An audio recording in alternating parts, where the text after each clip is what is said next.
નમસ્કાર દર્શક મિત્રો, ધ લોકસત્તા શોમાં આપનું સ્વાગત છે. હાલમાં દેશની સૌથી મોટી એરલાઇન ઇન્ડિગો પાયલોટની અછતને કારણે ઘણી ફ્લાઇટ્સ રદ કરવા બદલ દેશભરમાં ચર્ચાના કેન્દ્રમાં છે. સેંકડો મુસાફરોને અગવડ પડતા ભારતમાં એરલાઇન્સની એકાધિકાર અને સરકારી નિયંત્રણની અસરકારકતા પર ગંભીર સવાલો ઊભા થયા છે. આ ઘટનાક્રમ એ વાતની યાદ અપાવે છે કે ભારતીય એરસ્પેસમાં સફળતા મેળવવી કેટલી પડકારજનક છે. એક સમય હતો જ્યારે ભારતીય આકાશ નવી એરલાઇન્સના આગમનથી ખુશનુમા લાગતું હતું અને સામાન્ય લોકોને સસ્તી હવાઈ મુસાફરીના સપના દેખાતા હતા. કેટલીક કંપનીઓએ વૈભવી સેવાઓ આપવાનો દાવો કર્યો તો કેટલીકે ઓછા ખર્ચે ઉડાન ભરવાની લાલચ પણ આપી. જોકે વધતું દેવું, ઈંધણનો અસહ્ય ખર્ચ અને અયોગ્ય વ્યવસાયિક નિર્ણયોએ આ મોટી એરલાઇન્સને ગ્રાઉન્ડેડ કરી દીધી. કિંગફિશર એરલાઇન્સની ભવ્યતા હોય કે ગોફર્સની આર્થિક ફ્લાઇટ્સ, દરેકની કહાની અલગ છે. પરંતુ તેમનો અંત ભારતમાં એરલાઇન ઉદ્યોગની જટિલતા દર્શાવે છે. તો અહીં આપણે આવી 5 એરલાઇન્સના અચાનક બંધ થવા પાછળની વાત વિશે જાણીએ. નાગરિક ઉડ્ડયન મંત્રાલય દ્વારા વર્ષ 2003માં કિંગફિશર એરલાઇન્સને એર ઓપરેટિંગ પરમિટ આપવામાં આવી હતી.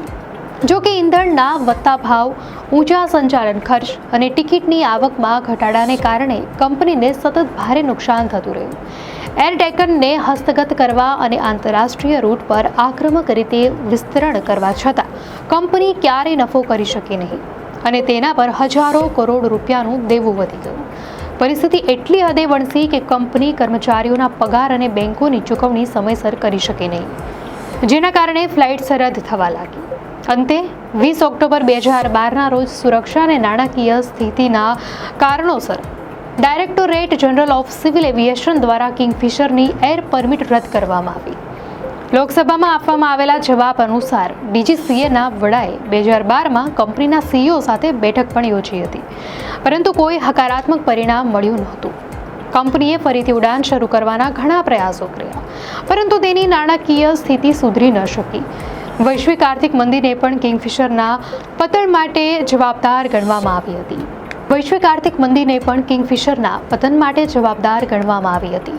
જેટ એરવેઝે 5 મે 1993ના રોજ એર ટેક્સી સેવા તરીકે પોતાની કામગીરી શરૂ કરી હતી, જ્યારે તેણે 4 બોઇંગ 737 વિમાનો ભાડે લીધા હતા. જાન્યુઆરી 1995માં તેને શેડ્યુલ્ડ એરલાઇનનો દરજ્જો મળ્યો અને તે નિયમિત પેસેન્જર ફ્લાઇટ્સ ચલાવવા લાગી. 2000ના દાયકાની શરૂઆતમાં જેટ એરવેઝે સ્થાનિક અને આંતરરાષ્ટ્રીય રૂટ પર ઝડપથી વિકાસ કર્યો. 2004માં તેણે ચેન્નઈથી કોલંબો સુધીની પ્રથમ આંતરરાષ્ટ્રીય ફ્લાઇટ શરૂ કરી અને 2005માં કંપની ભારતીય સ્ટોક એક્સચેન્જમાં લિસ્ટેડ થઈ. જોકે નાગરિક ઉડ્ડયન મંત્રાલયના જણાવ્યા અનુસાર માર્ચ 2018માં કંપનીને ભારે નુકસાન થવાનું શરૂ થયું અને તે સતત 4 ક્વાર્ટર સુધી નુકસાનમાં રહી. રોકડ અનામતમાં ઘટાડો થતાં એરલાઇન ચલાવવી મુશ્કેલ બની. સ્ટેટ બેંક ઓફ ઇન્ડિયાના નેતૃત્વ હેઠળની બેંકોએ કંપનીને બચાવવા માટે ઘણા પ્રયાસો કર્યા અને રિઝર્વ બેંકની પ્રોજેક્ટ શક્તિ યોજના હેઠળ એક રિઝોલ્યુશન પ્લાન પણ બનાવવામાં આવ્યો. પરંતુ જેટ એરવેઝની ભાગીદાર એતિહાદ અને ભારતીય બેંકો વચ્ચે સમજૂતી થઈ શકી નહીં. માર્ચ 2019માં ભંડોળના અભાવે ઘણા વિમાનોને ગ્રાઉન્ડેડ કરવામાં આવ્યા. 10 એપ્રિલે 2019ના રોજ આંતરરાષ્ટ્રીય ફ્લાઇટ્સ બંધ થયા પછી 17 એપ્રિલ 2019ના રોજ જેટ એરવેઝે તેની તમામ ફ્લાઇટ્સ બંધ કરી દીધી. બેંકો દ્વારા નવા માલિકો માટે બિડ મંગાવવામાં આવી, પરંતુ કોઈ સ્પષ્ટ પ્રસ્તાવ ન મળ્યો. સરકારે સ્પષ્ટતા કરી હતી કે ભંડોળ એકત્ર કરવું અને કામગીરી જાળવવી એ ખાનગી એરલાઇન કંપનીની પોતાની જવાબદારી છે અને સરકાર તેમાં કોઈ ભૂમિકા ભજવતી નથી. નવેમ્બર 2005થી લો કોસ્ટ એરલાઇન તરીકે કાર્યરત ગો એર મે 2021માં ગો ફર્સ્ટ બની. મે 2023માં કંપનીએ નાણાકીય મુશ્કેલીઓનો સામનો કરી રહી હોવાનું જણાવીને નેશનલ કંપની લો ટ્રિબ્યુનલમાં નાદારીના કાયદા હેઠળ અરજી દાખલ કરી અને ફડચામાં જવાની ઈચ્છા વ્યક્ત કરી.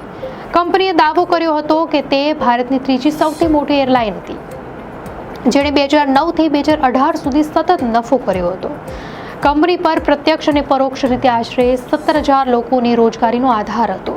જોકે 2022માં તેની ચૂકવણી પ્રક્રિયામાં અનિયમિતતા શરૂ થઈ.